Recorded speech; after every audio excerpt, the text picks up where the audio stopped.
2020年8月10号。我们今天的节目主要是谈香港现在中共实施国安法以后，开始他们忍不住抓人了。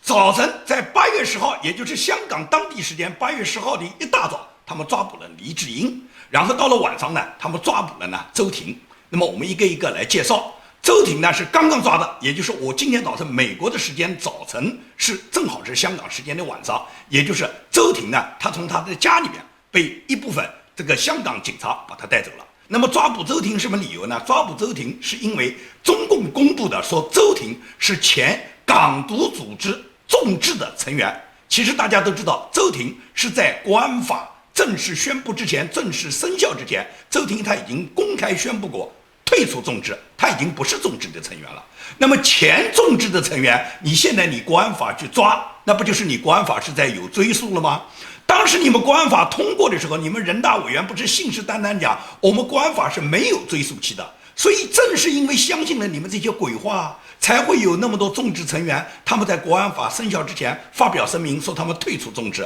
尤其是香港知名的政治人物陈方安生，陈方安生专门发表了声明说他从此退出政治。那么也就是陈方安生他们显然都相信了中共的国安法在他生效之后执行，生效之前是不溯及以往的。那么溯及没溯及呢？今天抓人家周庭，不就是因为你们溯及以往，你们现在以周庭违反国安法，说他支持港独，他这个香港众志组织是一个港独组织，然后你们以他曾经是众志组织的成员，你们抓捕了他吗？这不就是中共出尔反尔吗？他们国家安全法在通过之前，他们谈到过，他们没有追溯力的，他们人大开会时候都信誓旦旦说过的，所以说才会有很多人相信啊，包括我讲的陈方安生相信啊。为什么相信他们？我告诉你讲，你相信共产党，你就跑步火葬场。共产党哪一次指天发誓的诺言他兑现过啊？中英香港声明这么严肃的这个国际条约签订了，他们说是废止了。他们跟川普总统签订的第一阶段的贸易协议，到今天他们执行了连1/4都没有，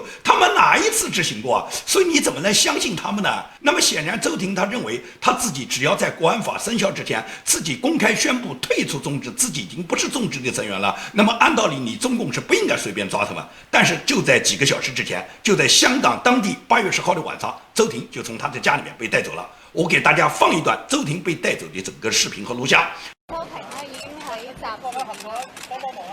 有幾個文件啦，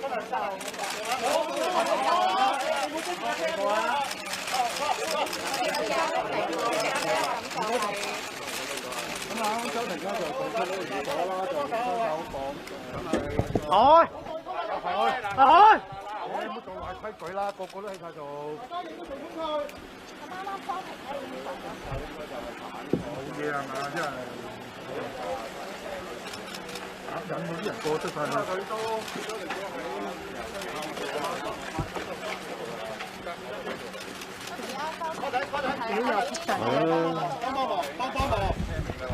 個行家低翻少少得唔得？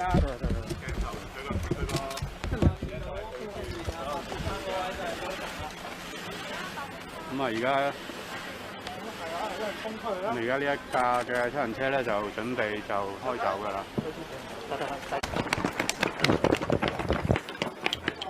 睇住。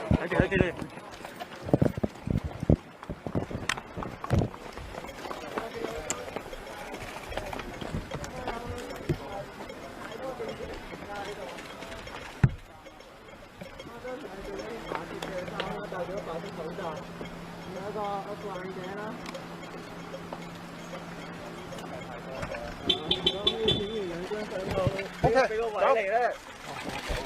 有。捉車睇住啊！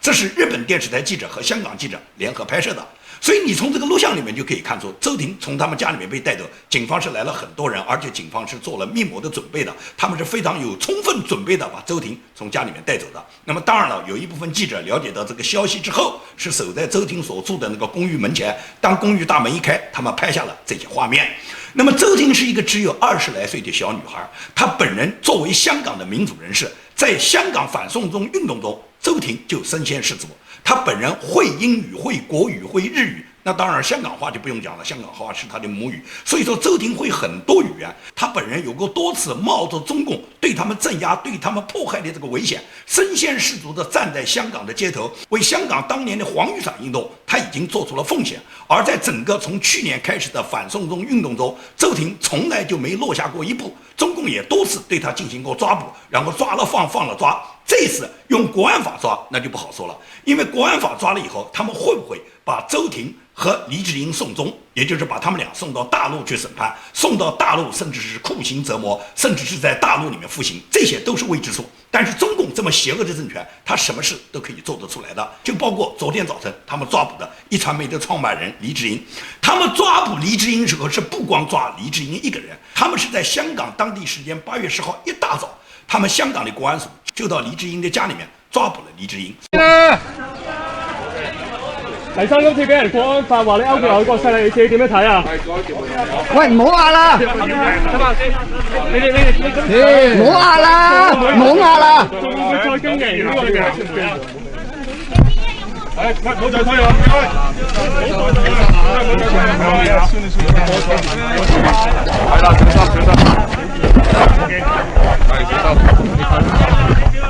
大家小心啲啊！唔該。他们抓捕黎智英的时候，同时抓捕了7个人，这个里面包括了黎智英的2个儿子，叫黎建恩、黎耀恩。那么同时，整个一传媒中共呢，它是一扫光，也就是全部抓捕。他抓捕了一传媒的行政总裁，叫张建宏；抓捕了一传媒的运营总裁兼财务总监，叫周达全、黄伟强和吴大光。也就是这7个人，他们是一锅端。中共就是希望把苹果日报捣毁，把一传媒把它彻底的捣毁，这就是中共做的。我们可以看到，黎智英当他从他自己的这个住宅里面被押出来的时候，黎智英可以讲是大义凛然的。也就是黎智英每一次在对待中共强权面前，他从来就无所畏惧。但是黎智英他无所畏惧啊，他没有想到他2个儿子也被抓，很多人都不理解啊，凭什么要抓他的儿子呢？他儿子不就是搞餐饮服务、开饭店的吗？我告诉你，没有什么凭什么。当年我被共产党抓的时候，国安局的一个处长在第一次审问我的时候，他就威胁我，跟我讲说，你吴建民如果不跟我老老实实的交代，我告诉你啊，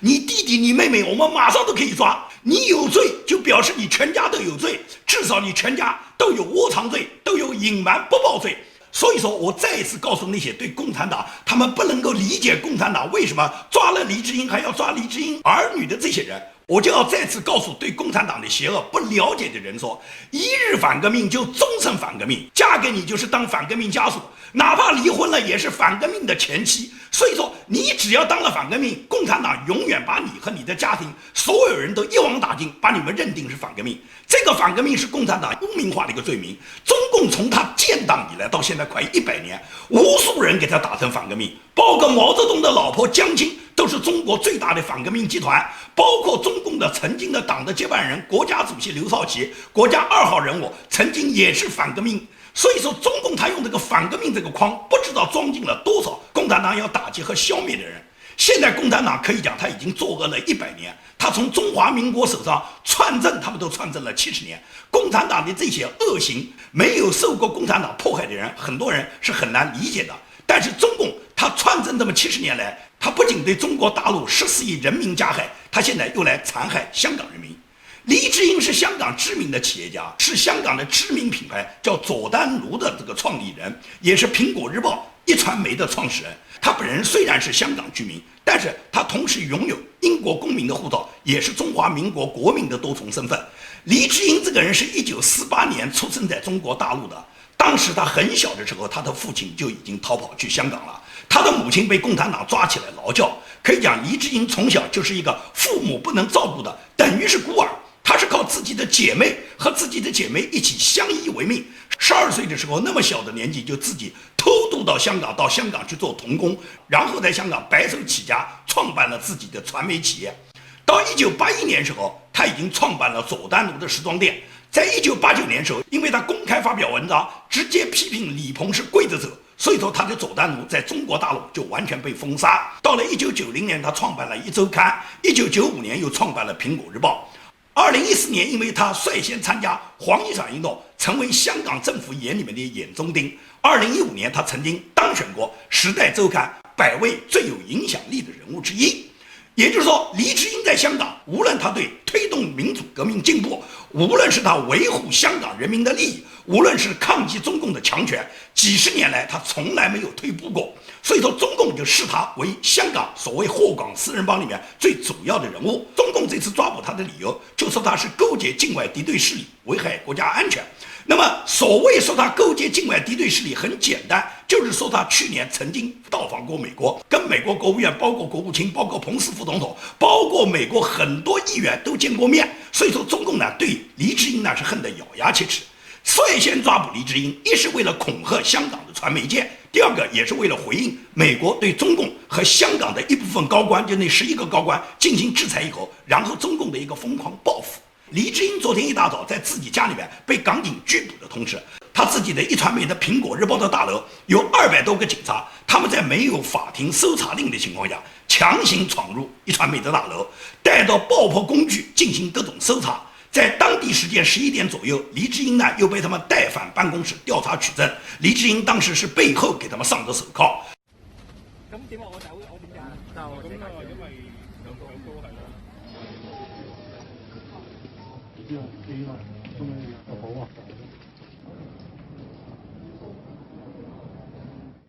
警員編號，咁執法嗰啲探員入邊嘅運作暫時如常嘅，記者依然可以發出即時新聞。唔使有一步啫。黎生對今次拘捕有冇嘢想講？啊？對今次拘捕呢個一個懷疑係政治打壓，有冇一個睇法？呢度我冇睇過手令。这200多个警员明知本次搜查是完全是违反了一国两制，违反了香港独立法治的情况下，没有法庭的搜查令嘛，但是他们仍然非法闯入一传媒这个新闻机构。一传媒是私人领地啊，人家是私人公司啊，你非法闯入私人公司，你必须要有法庭的搜查令啊。但是共产党这帮国安警察，他们在共产党的国安法下，他们就可以无法无天，他们根本无视香港的法律，他们随意的闯入一传媒的大楼，对所有这个媒体里面的员工个人私人的办公用品随意的翻找，这就是中共在香港实施暴政的一个最典型的证据。中共就是懦夫嘛，流氓加无赖嘛，被美国制裁了，不敢跟人家美国制裁，然后拿他们屠刀和机关枪控制下的香港人出气。很显然，所有人都看得懂，抓捕黎智英就是中共港共对美国制裁林郑月娥11个恶人的一种疯狂报复。流氓手上握的牌呢，就是每一个坚守香港不离不弃的这种坚守香港底线、道德底线的香港的民主人士，因为他握着你们这些人，因为你们这些人在他的刺刀和机关枪下面，他们随时可以动用他们国家的公器去抓捕这些香港这些不屈不挠的这些民主义士。他们动不动说没有溯及以往，你看看在中共的字典上哪有什么叫溯及以往，哪有什么叫秋后算账，这些都不存在。共产党想抓谁就抓谁，想什么时候抓就什么时候抓，不是什么秋后算账，他们是每时每刻都在算账。他们抓捕一传媒董事长黎智英的这个行为激起了香港人民的愤怒。一般来说，一个上市公司当他的董事长被抓以后，他这个股票肯定是应声下跌大跌，但是你看奇迹出现了，黎智英被抓捕以后，香港各界人士纷纷认购股权。历史上第一个因为老板被带走面临停牌危机的，反而历史暴涨的股票，就是人家一传媒，就是人家苹果日报的股票。这个涨幅一度是扩大到344%，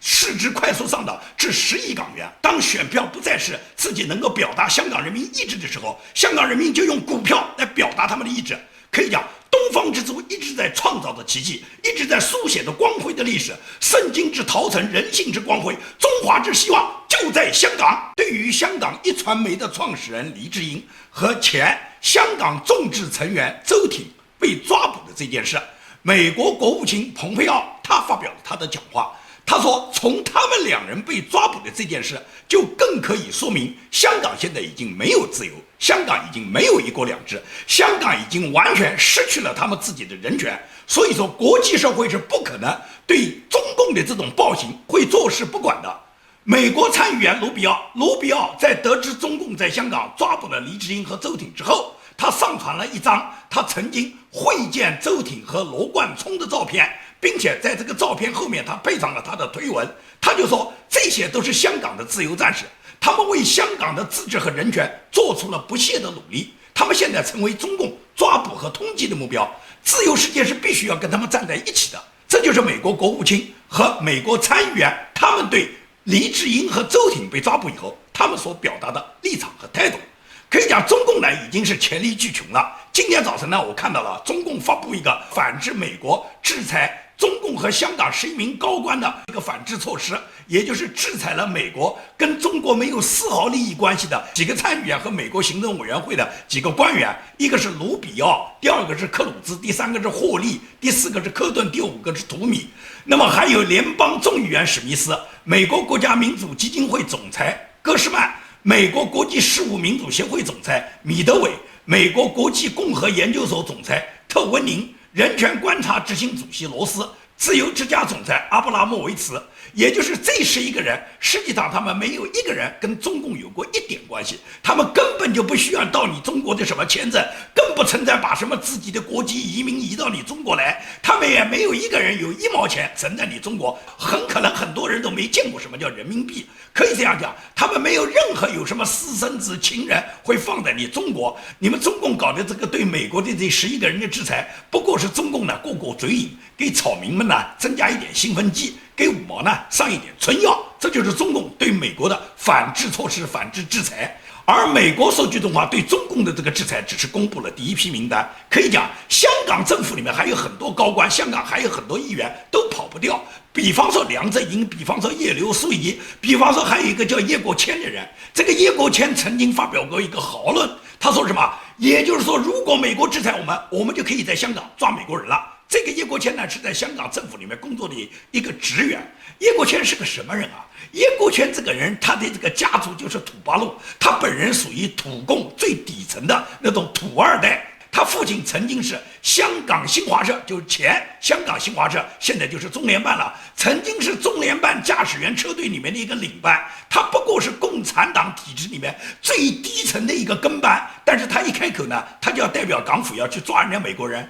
你抓试试看呢？为什么不抓呢？不要玩嘴嘛！美国在香港有1300家企业，美国的侨民在香港多了去了。抓啊！就像中共抓加拿大在中国的那个加拿大的前外交官康明凯一样，你们也这样去抓个几个美国人，甚至你们绑架杀掉2个美国人，这就是你中共有本事，你干啊！我就盼着你干，你试试看呢！你动一个美国人，你看看呢！你以为川普的耐心是可以在美国人受到他们生命威胁的时候还无动于衷的？你不要搞错了，我告诉你啊，当任何一个美国人被抓捕，当任何一个美国人的生命受到威胁之后，美国的军舰就来了。你以为美国那么多太平洋舰队，那么多航母都是在太平洋上面晒太阳的？我可以这样讲，就盼着你抓，就怕你不抓，不要玩嘴狠。所以说，美国对香港的制裁，对香港一部分漏网的官员，这个是跑不掉的。美国还会有第2批制裁名单。这2天，我们大家都知道，美国他的卫生部长阿扎尔已经访问了台湾。就在昨天，也就是在8月10号，蔡英文总统呢，他在总统府接见了来访的美国部长阿扎尔。蔡英文总统用中国传统的礼节，跟美国来访的代表团，跟每一个人都举手作揖，然后互相致以问候以后，蔡英文总统发表了热情洋溢的讲话，也就告诉全世界，现在台湾和美国已经进入一个全新的合作时段。美国这一次到台湾来访问，绝不仅仅是卫生方面的合作，也会是台湾加入国际社会，美国为台湾加入国际社会走入国际舞台打造了一个非常好的舞台。所以说，台湾决心紧紧抓住跟美国良好的外交关系，这样促进台美之间的关系以后，能够使台湾在国际社会有更大的话语权。Thank you for welcoming me. Thank you. 李英杰处长， Yeah. 海雷克斯处长，莫健主席，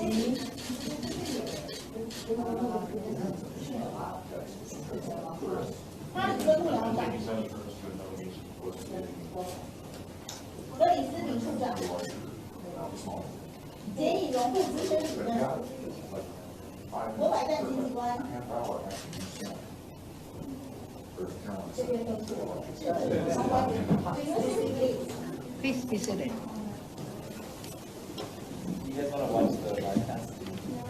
美国卫生部阿扎尔部长、莫健主席以及厉英杰处长、各位贵宾，还有我们各位同仁，大家早。今天非常欢迎阿扎尔部长率团访问台湾。在这波的疫情当中，台湾已经证明不仅可以守住国内的疫情防线，也能够有能力协调其他的国家对抗疫情。